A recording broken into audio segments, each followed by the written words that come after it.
పెళ్లి వయసు దాటిపోతుంది. అసలే సంబంధాలు రావడం లేదు. ఇక చేసేది లేక బ్రోకర్లను ఆశ్రయించాడు ఆ పెళ్లి కొడుకు.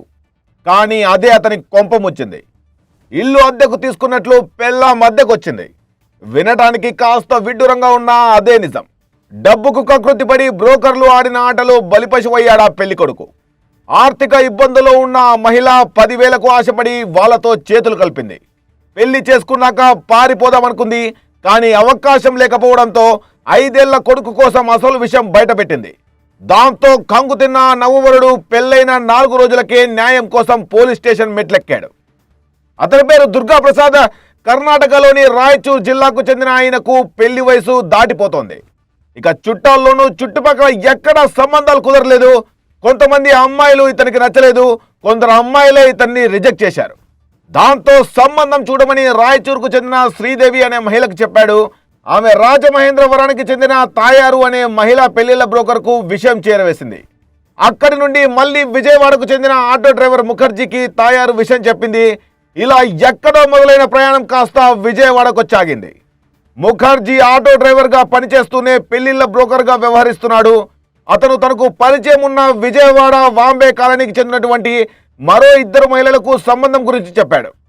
ఇలా ఒకరి నుంచి మరొకరికి పాకుతూ విజయవాడ వచ్చి చేరిన ఈ పెళ్లి సంబంధం కాస్త బ్రోకర్ల అత్యాశకు చిక్కింది. అంతే, ఇంకేముంది, పక్క రాష్ట్రానికి చెందిన సంబంధం, మోసం చేసిన దొరకమనుకున్నారేమో, పెద్ద స్కెచ్ వేశారు. ఈ మధ్య కాలంలో మ్యాట్రిమోనీ లాంటి ఆన్లైన్ యాప్స్లో జరుగుతున్న మోసాలను మించిపోయిన ఈ మోసం పెళ్లి కొడుకు విజయవాడ వచ్చి పోలీసులు ఆశ్రయించడంతో బయటపడింది.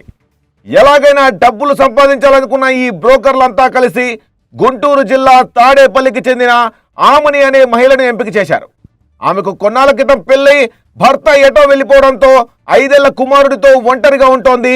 ఆమెకు డబ్బు ఆశ చూపించిన ఈ బ్రోకర్లు పెళ్లి కూతురిలా తయారు చేశారు. పెళ్లి చేస్తాం, కొన్ని రోజులు కాపురం చేసి పారిపోయి వచ్చేవని సూచించారు.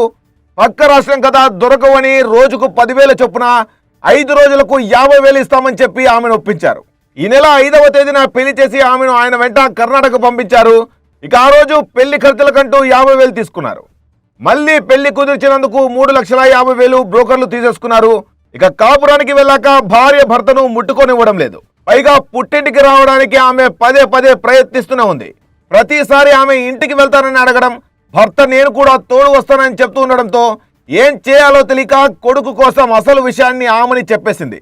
దాంతో దుర్గా ప్రసాద్ విజయవాడ వచ్చి మధ్యవర్తులను నిలదీశాడు. వాళ్ళు మోసాన్ని అంగీకరించడంతో పోలీసులకు ఫిర్యాదు చేశాడు. దాంతో మధ్యవర్తులుగా వ్యవహరించిన 3 పోలీసులు అరెస్ట్ చేశారు.